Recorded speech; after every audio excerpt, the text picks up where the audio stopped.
Subhanallah hamdan lillah wa la ilaha illallah. Allah Allah Allah Allah Allah Allah Allah Allah Allah Allah Allah Allah.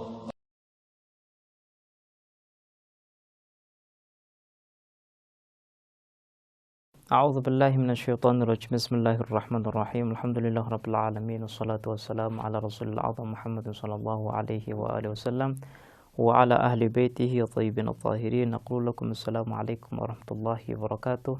Para pemirsa dan pendengar yang kami hormati, marilah senantiasa kita bersyukur atas segala nikmat yang Allah berikan kepada kita, dan marilah kita selalu berusaha secara maksimal untuk menjalankan perintah-perintahnya, baik berbentuk wajib maupun sunnah.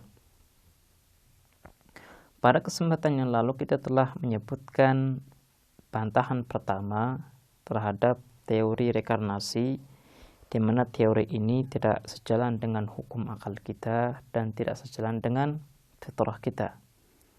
Kemudian bantahan yang kedua, teori ini berbenturan dengan ma'ad jasmani. Kita telah menyebutkan berbagai argumen bahwa ma'ad ini harus ada, di mana kita katakan bahwa konsekuensi daripada keadilan Allah Subhanahu wa taala adalah ma'ad harus ada. Allah Subhanahu wa taala harus menciptakan alam lain untuk mengadili perbuatan manusia. Kenapa? Karena kalau tidak diciptakan alam lain sebagai tempat pengadilan, maka banyak orang yang berbuat kriminal, mereka tidak mendapatkan hukuman yang setimpal, dan ini tidak sesuai dengan keadilan Allah Subhanahu wa taala. Dan Allah pun telah berjanji bahwa dirinya akan memberikan balasan yang setimpal kepada setiap pelaku kebaikan maupun keburukan. Dan janji ini tidak akan bisa terwujud tanpa adanya ma'ad. Kemudian dalil yang lain terkait dengan urgensitas adanya ma'ad adalah ma'ad merupakan satu bentuk hikmah Allah Subhanahu wa taala. Karena ketika tidak ada ma'ad, maka penciptaan manusia adalah sia-sia. Allah sebagai zat yang hakim akan menyandang status zat yang bermain-main ketika berbuat. Zat yang ketika berbuat tidak memiliki tujuan yang jelas. Makanya untuk menjauhi konsekuensi-konsekuensi negatif ini, maka Allah Subhanahu wa taala harus menciptakan alam lain untuk dijadikan sebagai tempat pengadilan. Dan ketika menciptakan alam tersebut, artinya kita meyakini ma'ad. Jadi teori reinkarnasi bertentangan dengan hukum akal yang benar, yang jelas terkait dengan ma'ad. Kemudian bantahan yang lain yang bisa kita sampaikan adalah bahwa reinkarnasi itu akan berkonsekuensi bahwa satu badan, satu tubuh memiliki dua jiwa. Kenapa?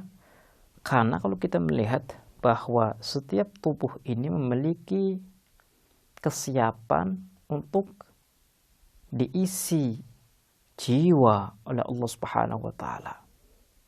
Makanya dalam Al-Qur'an itu Allah menjelaskan proses pertumbuhan manusia. Allah Subhanahu wa taala menjelaskan bagaimana dirinya menciptakan manusia dari sperma, darah, kemudian tulang, daging, sehingga muncullah manusia, dan Allah Subhanahu wa taala meniupkan ruhnya di dalam badan tersebut. ketika setiap badan itu memiliki kesiapan untuk menerima jiwa, menerima ruh dari Allah Subhanahu wa taala, maka sudah pasti Allah Subhanahu wa taala memberikan ruh. Karena Allah itu mufidhul kamal. Allah itu zat yang dermawan yang akan selalu memberikan kesempurnaan kepada zat atau makhluk yang memiliki kesiapan untuk mendapatkan kemuliaan tersebut, kesempurnaan tersebut. Kalau seandainya badan ini memiliki kesiapan untuk menerima ruh, maka Allah pasti akan memberikan. Jadi, karena badan ini memiliki kesiapan untuk menerima ruh, kalau seandainya teori reinkarnasi itu benar, maka badan ini memiliki dua jiwa, dua ruh. Seperti yang kita jelaskan bahwa hakikat manusia itu adalah ruhnya. Jadi kalau kita ingin mengenal siapa dia, kita mengenal ruhnya, bukan badannya.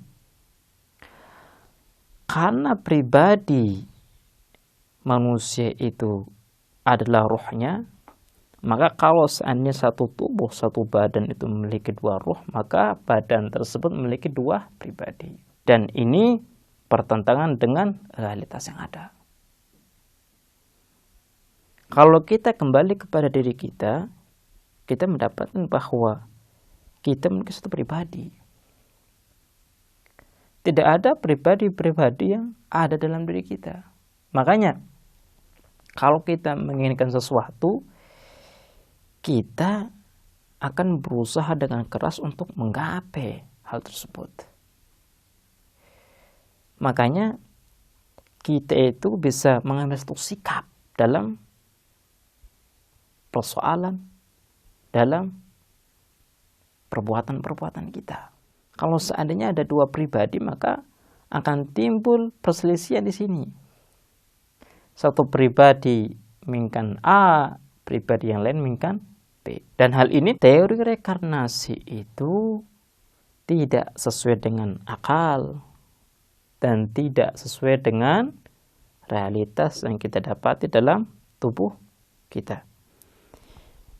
Kemudian orang-orang yang meyakini teori reinkarnasi, mereka mengatakan kalau seandainya kalian itu tidak menerima teori reinkarnasi, kenapa kalian menerima, meyakini bahwa Allah Subhanahu wa taala terkadang mengutuk manusia sehingga tubuhnya menjadi tubuh yang lain seperti kera, babi atau yang lain. Hal ini merupakan bukti bahwa reinkarnasi itu benar, ini kata mereka. Untuk menjawab pertanyaan ini, kita mengatakan bahwa berbeda antara reinkarnasi dan kutukan yang Allah berikan kepada manusia. Kutukan itu bentuknya yang berbeda, terolah dari manusia dengan bentuk tertentu menjadi bentuk kera. Tapi ruhnya sama. Makanya Allamah Tabatabai menjelaskan al-mamsukh minal insan insanun mamsukhun la annahu mamsukhun faqidun lil insaniyah. Namanya manusia yang dikutuk itu adalah manusia. Kemanusiaannya belum hilang. Jadi dirinya lah dirinya, cuma bentuknya berbeda. Ini adalah jawaban daripada orang-orang yang berusaha untuk membenarkan teori reinkarnasi, dan kita telah menjawab dengan detail.